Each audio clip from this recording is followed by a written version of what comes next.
Do you know who designed the interior of your house or your room? Do you think you could have done a better job? क्या आपको colours और furniture और fabrics और furnishing से बहुत ज़्यादा दिलचस्पी है? क्या आपको लगता है कि ऐसा कोई करियर हो जिसमें आपकी ये कला का समावेश हो? तो फिर आप बहुत लकी हैं, क्योंकि एक ऐसा फील्ड है जिसमें even if you are not very good in drawing and painting, लेकिन you have a creative mind and a creative aptitude, तो आप एक बहुत अच्छा करियर बना सकते हैं, and that is interior design. Hi, I'm Parveen Malhotra, and me and my colleague Zubin will be discussing the pros and cons of this very exciting and in-demand field. But there are certain things you need to know, and so stay on.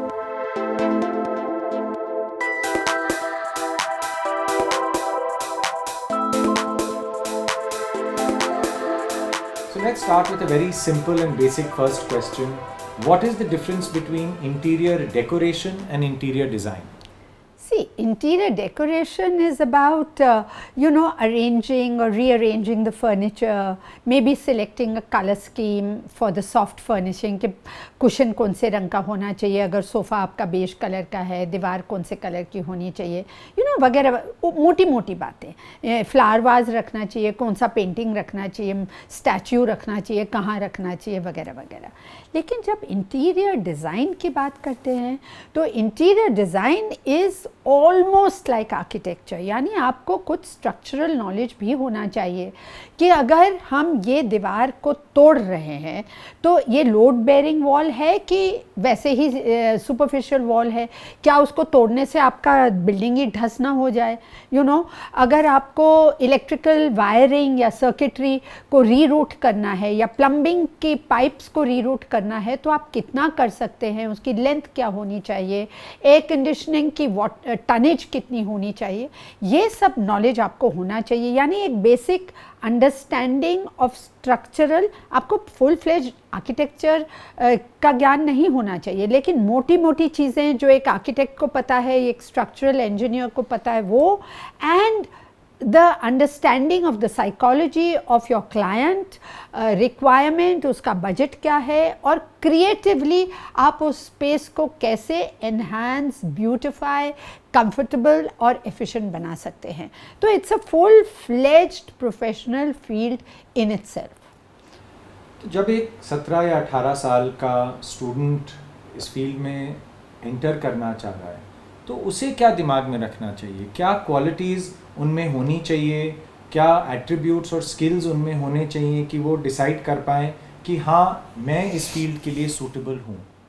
पहले तो आप जब कोई जगह जाते हैं, किसी के घर जाते हैं या इवन अपने घर में या कहीं भी, तो क्या आप नोटिस करते हैं अपने सराउंडिंग्स को? Are you observant? आपको लगता है जब आप किसी के यहाँ जाते हैं कि अरे ये कुर्सी यहाँ नहीं होनी चाहिए, या ये दीवार में अगर थोड़ा सा येलो कलर होता तो बहुत बढ़िया लगता. तो एक इंस्टिंक्टिव ये लोगों को स्पेशल नॉलेज और सेंस ऑफ ऑब्जर्वेशन होता है. दूसरा, दे आर क्रिएटिव. वो सोचते हैं कि अगर हम ऐसे करें तो क्या होगा, ऐसे करें तो क्या होगा. सो that is the other thing. थोड़ा बहुत ड्राइंग पेंटिंग का अगर शौक़ है तो वो 4 चांद लगा देता है आपके लिए. और तीसरा, ये काम ऐसा है कि you are not going to be sitting in your air conditioned room and making designs on the drawing board. You have to interact with your client. आपको कारपेंटर, मेसन, प्लम्बर, इलेक्ट्रिशियन सबके साथ सिर खपाई करनी है, घंटों अपने पैरों पे रहना है. You have to be working, जब एक बिल्डिंग नई बन रही होती है, कंस्ट्रक्शन स्टेज में होती है या इवन जस्ट फिनिश्ड है, तो जब ये सब काम तोड़ा फोड़ी वगैरह का, रेनोवेशन का होता है, lot of dust and lot of muck and rubble around you. So you should be comfortable with all of this, standing on your feet, etc. etc. Also, this is not a 9 to 5 job. आपको weekends पे भी काम करना पड़े, deadlines है तो रात को भी काम करना पड़े. So you have to be very flexible. Early years in the career में क्या स्टूडेंट्स एक्सपीरियंस करते हैं, क्या उनका वर्क प्रोफाइल रहता है? This you already answered. Tell us something about the changes that have come about in the education in the field of interior design and architecture? Very very important point, because पहले क्या था कि 1 साल का diploma programme होता था या polytechnic में सर्टिफिकेट कोर्स होता था जो स्टूडेंट्स करते थे अपने ग्रेजुएशन के साथ या ग्रेजुएशन के बाद. अब क्या हुआ है, अब it is a full fledged bachelor's degree. The degree is called BDes, bachelor's in design. Bachelor's in design में अलग अलग स्पेशलाइजेशंस होते हैं जिसमें interior design is one specialisation. और अब तो there are a lot of colleges which offer bachelors in interior design and architecture, यानी कि आर्किटेक्चर के भी कंपोनेंट्स आपके ये बैचलर्स डिग्री में इंक्लूड किए जाते हैं. तो it becomes a very comprehensive course. आपको बार बार इंजीनियर के पास या आर्किटेक्ट के पास भाग दौड़ के जाना नहीं पड़ेगा कि मैं ये करूं या ना करूं, कैसे करूं, वगैरह वगैरह. So it's a full fledged degree. इसके बाद there are various specializations which we can discuss, लेकिन because it is a full-fledged degree, in case you wish to even opt out of this and go into something else, you're most welcome because you have a recognized bachelor's degree in your hand. As you mentioned that now interior design is taught as a bachelor's program, a bachelor's in design program of 4 years. What do they typically teach in this course in the duration of the 4 years? Lots of things, and I think the best person to answer this question would be. आप लोगों ने सुना होगा special people do special things. Today I am going to discuss about interior designing in our university. It is a very important course if you want to do the independent work in life. If you are a creative person, if you are professional, creative, hardworking, then this course is very important. For this, science and mathematics is not required. Age is not the criteria. Only thing is, after this course, you can become the entrepreneur. You can start your own things. These are the basic things. If clear to you, you want recognition in life, then interior design course is very important. What we teach is very simple. When you're a fresher, we start with the art and interior designing at initial stages, color and color palettes. Then we teach the drafting skills with concept knowledge, and drafting skills is with the computer aided also. We teach softwares also so that you become expert and you can compete with the market. When you see any good interiors anywhere, residential, commercial, office, airports, hotels, immediately you'll realize that this course belongs to you because these are the people, interior designers are involved. Buildings are done by the architects and inside amazing things are done by the interior designers. In this course, whatever you are learning, it is turned into practical training, and when it is complete, you go as a complete packet from here and you can start your own things. Best of luck. Admission के लिए और course में यदि एक student की drawing या sketching skill मेरी तरह हो जो एक सीधी लाइन नहीं बना सकता, कोई स्कोप है इस फील्ड में? आपने सपोज ग्रेजुएशन कर दिया, आप पढ़ाई में बहुत अच्छे थे, आपके पेरेंट्स ने कहा कि भाई ये सब क्रिएटिव में भूखे रहोगे, तुम पढ़ाई करो, DU ज्वाइन करो या PU ज्वाइन करो या फलाना ढिकना करो, और आपने कर लिया और आपको लगा कि बस बहुत हो गया, कानों से निकल रही है ये पढ़ाई, मुझे तो कुछ प्रैक्टिकल करना है, कुछ क्रिएटिव करना है, मेरे में इतनी सारी कला है. और उस वक्त अगर आपको लगता है कि इंटीरियर डिज़ाइन में जाना है, तो पहले क्या था, आपको वही कोर्स करना पड़ता था जो एक 12वीं का स्टूडेंट करता था. अब आप सीधा मास्टर्स इन डिज़ाइन कर सकते हैं even if you have not done a bachelor's in design. So जो ग्रेजुएट्स हैं उनके लिए ये भी एक ऑप्शन खुला है. आप of course post graduate diploma भी कर सकते हैं जो 1 साल का होता है. So that is the option that is available to you. आप अगर ड्राइंग एंड पेंटिंग में अच्छे नहीं हैं जैसे आपने कहा, तो आपके कोर्स में ये आपको ट्रेनिंग कराई जाएगी. दूसरा, आपको जो टेक्निकल सॉफ्टवेयर है जैसे कि ऑटोकैड, गूगल स्केचअप वगैरह, ये आपको सिखाया जाएगा बिकॉज लॉट आपका बहुत काम कंप्यूटर के ऊपर होगा. जो रेंडरिंग आप करेंगे, 3D जो मॉडल्स बनाएंगे वगैरह, you might be doing all these on the computer. तो ये अगर आप इंटीरियर डिज़ाइन में जाते हैं तो your work is not on pencil paper and the sketch board.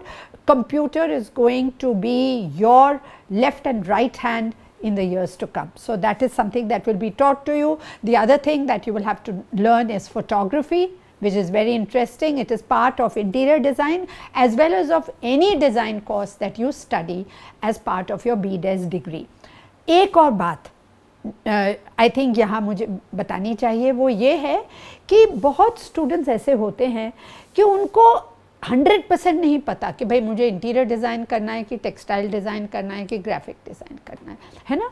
12वीं के बाद किसको पता होता है? तो the beauty of a BDes course is कि पहले साल में इज़ अ फाउंडेशन ईयर, तो उसमें you will learn the basics of colour, drawing, painting, कौन सा से शेड को कॉम्प्लीमेंट करता है, हर मटेरियल के इनेट पॉसिबिलिटीज़ क्या हैं, प्रॉपर्टीज़ क्या हैं. तो आपको दिया जाएगा लक्कड़, paper, metal, fabric, macaroni, pasta, and then you have to work around it to create कि इससे मैं क्या क्या क्या क्या बना सकती हूँ, यू नो. एंड दैट तो एक आपकी creativity, lateral thinking, problem solving ability को अराउज करेगा. एंड क्योंकि आप डिज़ाइन स्कूल में हैं जहाँ ऑब्वियसली ये अलग अलग डिज़ाइन के फील्ड्स बाकी के स्टूडेंट्स पढ़ रहे हैं, तो अगर आपको लगता है कि इंटीरियर डिज़ाइन में जाना है या किसी में जाना है, तो ये स्पेशलाइजेशन आप सेकंड ईयर से परस्यू कर सकते हैं. तो ये भी एक बहुत अच्छी बात है. आपको अगर आप कंफ्यूज्ड हैं तो ये डिसीजन आप डिफ़र कर सकते हैं टिल द सेकंड ईयर. यदि एक स्टूडेंट को पहले अटेम्प्ट पे अच्छे रैंक्ड इंस्टीट्यूट या डिज़ाइन कॉलेज में एडमिशन नहीं मिलता है, तो उसे फिर क्या करना चाहिए? हमारे देश में अब बहुत सारे डिज़ाइन स्कूल्स हैं. कुछ सरकारी हैं जैसे कि NID, NIFT वगैरह, लेकिन बहुत सारे प्राइवेट हैं. Some are in collaboration with foreign universities, some are standalone, and let me tell you something, many of them are very very good. तो कहीं ना कहीं तो आपका हो ही जाएगा. सपोज आपका NID में नहीं हुआ या NIFT में नहीं हुआ वगैरह, तो don't worry.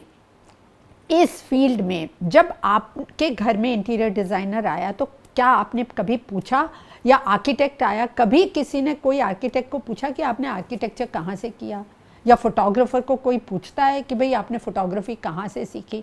His portfolio and the work that he has done is his calling card. Same with the case of interior designers. आपका जो लॉग बुक होगा उसमें आपने क्या क्या इंटीरियर्स किए, कहाँ के किए, किसके लिए किए, that is what will determine कि आपको नेक्स्ट प्रोजेक्ट कहाँ मिलता है. तो एक कोर्स तो एक ज़रिया है to start off, to set your foot और get your foot in the door, learn the technicalities. After that आपको क्या जॉब मिलता है, कितना पैसा आप बनाते हो, किस स्पेशलाइजेशन में स्पेशलाइज करते हो, ये सब आपके ऊपर निर्भर है और आपकी टैलेंट पर, और आप कितनी उसके अंदर मेहनत करना चाहते हो उसके ऊपर. Course ceases to matter after it is over. इस फील्ड में, इंटीरियर डिज़ाइन में, कोई स्पेशलाइजेशंस भी होती हैं दैट स्टूडेंट्स ऑप्ट फॉर, और यदि हैं वो क्या कोर्स के दौरान उनको ये डिसाइड करना होता है कि काम करते करते वो एक स्पेशलाइजेशन पे पहुंचते हैं? मेरे ख्याल से आपको खास करके जब आप बैचलर्स लेवल पर कोर्स कर रहे हैं उस वक्त कोई स्पेशलाइजेशन के बारे में सोचना भी नहीं चाहिए, क्योंकि जब तक आप पानी में नहीं जाते हैं, जब तक आप वर्क नहीं करते हैं, आपको कैसे पता चलेगा कि आपको फर्नीचर पे फोकस करना है, कि एग्जीबिशन डिज़ाइन में जाना है, कि आपको टेलीविज़न के सेट्स बनाने हैं, कि आपको हॉस्पिटल्स डिज़ाइन करनी है, कि आपको स्कूल्स डिज़ाइन करनी है, कि आपको फार्म हाउसेस करने हैं, कि घर करने हैं, कि ऑफिसेस करने हैं, कि बड़ी बड़े मॉल्स करने हैं, सिनेमा हाउसेस करने हैं, शोरूम्स करने हैं, क्या करना है. तो आप you learn the basics of interior design, the fundamentals, you know, and then work in the field.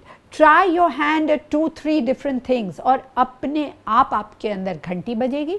हाँ, उस वक्त अगर आपको लगता है कि कोई नैरो फील्ड में जाना है, आपको लाइटिंग में जाना है वगैरह, या फर्नीचर डिज़ाइन एंड मैन्युफैक्चरिंग में जाना है, तो फिर आप जाकर एक मास्टर्स लेवल पर इसका स्पेशलाइजेशन कर सकते हैं.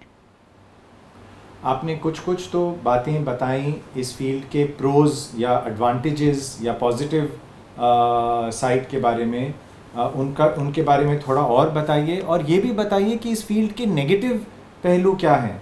तो पहले तो मैं नेगेटिव पहलू बताती हूँ, if at all you can call them negative. Negative ये है कि इसमें सिर्फ जॉब्स नहीं है, इसमें अ लॉट ऑफ पीपल जो इंटीरियर डिज़ाइनर्स हैं वो इंडिपेंडेंटली फंक्शन करते हैं या फ्रीलांसिंग करते हैं। अब जब आप इंडिपेंडेंटली फंक्शन करते हो या फ्रीलांसिंग करते हो तो आपकी steady monthly annual income PF वगैरह नहीं होता। हाँ, if you are empanelled, you are working with the PWD और एमसीडी, और you are working with a large construction firm और आर्किटेक्चर फर्म और इंटीरियर डिज़ाइन फर्म, तब तो एक सैलरी होगी, that is one. But if you want to start your own design studio, etc., there are months when you will have a project and there are months when you may not have a project, you know, so you have to be comfortable with that. Number 2, इसमें hours are not 9 to 5. ऐसा नहीं है कि आप office में बैठ के 9 to 5 job करेंगे और 6 बज गए तो आप ओके टाटा, नो वे। आप बहुत बार क्लाइंट स्पेशली रेजिडेंशियल केसेस में आपको बुलाएंगे शाम को, तो आपको जाना पड़ेगा, वीकेंड्स पे बुलाएंगे आपको जाना पड़ेगा। Out of out station on site construction है तो वो भी कंस्ट्रक्शन फेज़ में अगर आपको एम्पैनल किया गया है तो आपको वहाँ बार बार जाना पड़ेगा। और जब आप प्री कंस्ट्रक्शन फेज़ में जाते हो या शुरू के फेज़ में जाते हो, वहाँ मिट्टी होती है, मक होता है, बुरादा होता है, पेंटिंग का सारा पाउडर गिरा होता है, तो आपको ये सब चीज़ें आप जब घर आएंगे तो आपके बाल सफ़ेद होंगे या हाथ काले होंगे, तो आपको you have to be ready to roll up your sleeves and work. You will be dealing not just with clients, but you will be dealing with all kinds of people, craftsmen, electricians, carpenters, masons, polishers, fabricators, etc. etc. आपको सबके साथ deal करना है, बहुत patiently उनको समझाना है, वो सब आपके स्केचेस नहीं समझ पाएंगे तो आपको उनके साथ बैठकर काम करना है। तो ये भी एक एबिलिटी आपके पास होनी चाहिए। आपको क्लाइंट्स के साथ कैसे डील करना है, क्योंकि अल्टीमेटली क्लाइंट जब आपको हायर करता है तो उसके मन में एक विजन होता है, उसकी एक रिक्वायरमेंट होती है। शायद वो रिक्वायरमेंट या विजन आपकी टेस्ट के साथ मैच ना करे, लेकिन पैसा मेरा है, घर मेरा है, ऑफिस मेरा है, मुझे उसमें रहना है। अब मेरी लाइफस्टाइल कैसी है, मैं खड़े होकर खाना पकाती हूँ या बैठ के खाना पकाती हूँ, क्या मैं जब सोने जाती हूँ तब मैं टीवी देखती हूँ उसके पहले कि मैं पढ़ती हूँ, तो अगर मैं पढ़ती हूँ तो मेरे पीछे लाइट अच्छी होनी चाहिए, अगर मैं टीवी देखती हूँ तो वो टीवी का प्लेसमेंट क्या होना चाहिए, हर छोटी चीज़। क्या मैं एंटरटेन घर में करती हूँ या मैं ज़्यादातर एंटरटेन लोगों को बाहर ले जाती हूँ, ये सब पर निर्भर करेगा। खाना मैं बनाती हूँ या खानसामा बनाता है, तो इस सब पर निर्भर करेगा कि मेरा इंटीरियर का डिज़ाइन कैसा होगा। एंड अल्टीमेटली आपको क्लाइंट की नीड्स और रिक्वायरमेंट्स को लेकर क्रिएटिव सॉल्यूशन करना है, ना कि आपके टेस्ट और आपका विजन उनके ऊपर थोपना है। अल्टीमेटली रहना उनको है उस स्पेस में। This entire series is brought to you courtesy Manav Rachna University. If you found this information useful, please like and subscribe to our series of videos that we are going to be making on careers and educational choices, so that you are well informed of what lies ahead.